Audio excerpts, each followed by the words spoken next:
మన సంపంగి is technologies వాడి రకరకాల ఒక 9 టెక్నాలజీస్ వాడతాం మనం. ఈ 9 టెక్నాలజీస్ వాడి వ్యవసాయం అనేది మనం చేస్తున్నాము. ఈ ఏరియాలో ఇప్పటి వరకు ఎవరు పంట పండించలే, మనమే తీసుకొచ్చాం.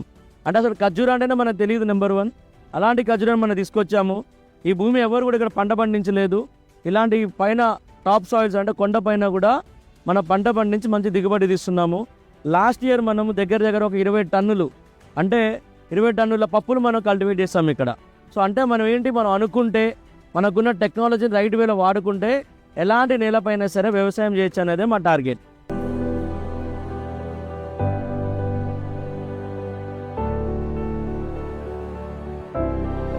ఓకే, సో మీరు ఎప్పుడన్నా స్కూల్లో ఎప్పుడన్నా అగ్రికల్చర్ టూర్ చేయాలనుకుంటే మీరు రండి ఇక్కడికి, సంబంగిలోకి రండి. మీరంతా చూడండి, మీకు అంతా చాలా నాలెడ్జ్. బుక్ చదవడం వేరు, ప్రాక్టికల్గా చూడటం వేరు. ఇక్కడికి వచ్చినాక మీకు సాయిల్ లేకుండా ఎలా అగ్రికల్చర్ చేయాలనేది కూడా ఇక్కడ మనం పెట్టాము. సో కాబట్టి హైడ్రోపోనిక్ అగ్రికల్చర్ అంటాం, ఇది కానీ అది కానీ. సో దీన్ని ఏంటి అంటే అదో వర్టికల్ ఫార్మింగ్ది, అంటే తక్కువ భూమిలో ఎక్కువ మోతాదు తేవాలంటే లేయర్ ఫార్మింగ్ అంటాం మనము, వర్టికల్ ఫార్మింగ్.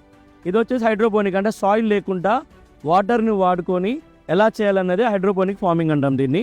అండ్ దీస్ అన్ని ప్లాంట్స్ మనం దీనివల్ల ఏంటి అంటే మనము నారు పోస్తారు ఐడియా ఉందా పొలాలలో, అలాంటిది లేకుండా ఇలాంటి డబ్బాలలో చేసుకోవడం వల్ల మనకి ఎక్కువ తీసుకోవచ్చు అన్నట్టు.